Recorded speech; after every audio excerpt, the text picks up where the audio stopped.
What happens when you open up your classroom to visiting teachers and you allow arguments to ensue? More on that in a second.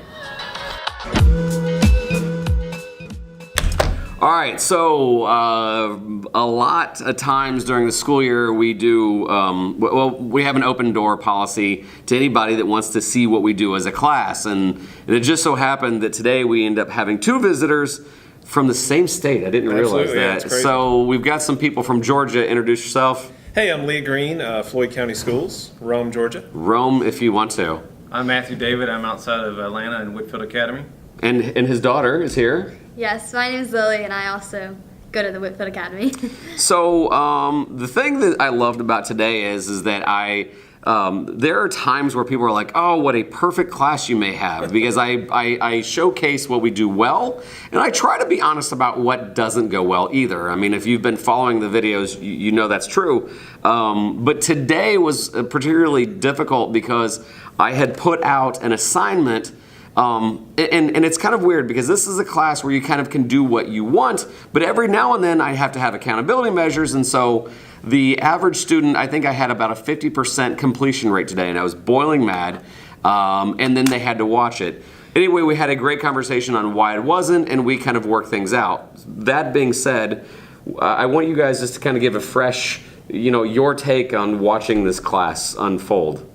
Well, this one specifically, so we're working on trying to get some innovative classes, not innovation classes as a noun, not as a verb. Anyway, seeing the nuts and bolts here of, yes, this is still school, but this is still school. You still have to have accountability measures, and seeing the process that you did to work that out, there were still some innovative practices in that, of having them agree on it and having them determine what the outcome was going to be as far as how you're going to fix the situation.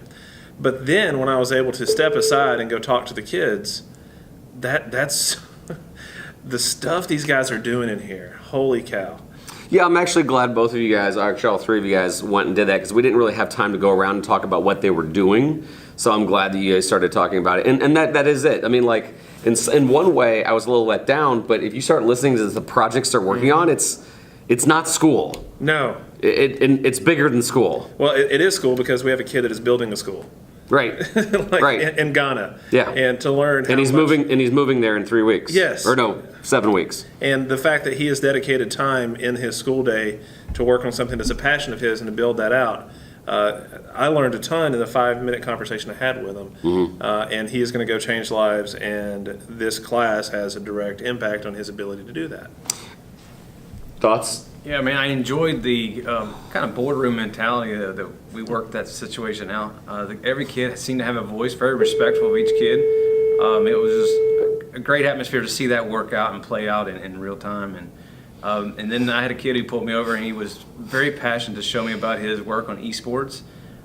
Before he even walked out of the room, he's already contacted a student of mine and trying to get connected, trying to get a team together. I mean, these guys are passionate about what they're doing. And it's great to see that all play out, man. That's the double-edged sword. I mean, they're so passionate about what they're doing that the hoop of, like, could you please turn in this reflection? It's universally like, ah. And of course, my point, and I'm going over a conversation we had earlier today, but like, they're like, well, sometimes we don't have time or we don't want to. What I do is, this is very Gary V-esque, but I want them to document their journey. They're going to appreciate when they had video or audio or pictures or reflections and blogs as they started. Some of my students' projects will be legendary. Like, and not to compare them to Wozniak and Jobs, but like, how cool would it be if there was a 5-minute video of Wozniak and Jobs on their first day going, I think we got something here. Like, that'd be priceless. That would be priceless.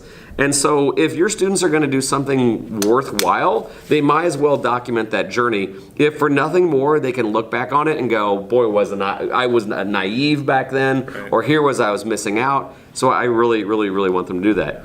As a student, what was it like being in here?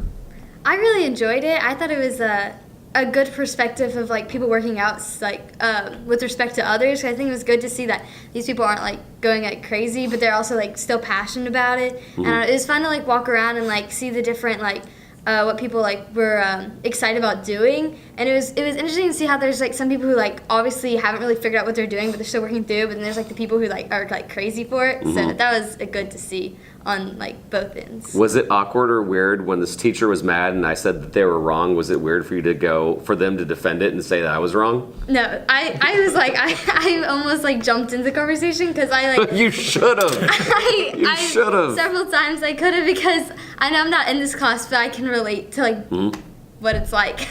Right. Well, and that's the dual-edged sword. I mean, so when you have, if you're wanting students to be innovative and provide them a choice, sometimes still going back a little bit to the you gotta, because that traditional kind of stuff, they don't, and I think by the end they're like, okay, I get your point. Yeah. On the reflection stuff. You have to have something to measure the accountability in here. With them going at all different directions, at the end of the day, your job is still titled teacher, Yeah. and they are still student, and so that you have to have some accountability measures. And the way you measure accountability too, there's no test. Right. But Right. you still have to have a product, and that product is either what they're making, them talking about it, them discussing it.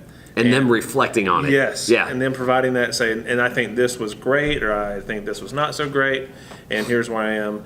And that is meaningful for them, like you said, because in the future they can look back on it, and it teaches them how to give an honest assessment of the work that they're Yeah. doing. Yeah. So powerful all the way around. Well, I appreciate you guys coming out. I mean, we Thank get you. guests a lot. Actually, next week after Thanksgiving, we got a big group from Miami coming out. Felix, we're looking forward to you coming out. But I do think it's even healthy for them to like explain to them, to you guys, what they do, because every now and then they lose sight on how important this is. Yeah. Because if it all of a sudden starts feeling like school, and I think that was their point today, starts feeling like school, then they start pushing back a little bit, or they may start faltering a little bit. So you need little injections. Anyway, I still believe that as we get more visitors, I think that this class is going to expand. I personally think that within 5 years, an innovation course will be an elective in every single high school. And I'm begging for more elementary and middle schools to start looking more seriously at a 20% time model, or at least have it teamed within a middle school model. All right, this is Don Wettrick reminding you that opportunities are everywhere, and thank you to our guests for coming out. We'll see you.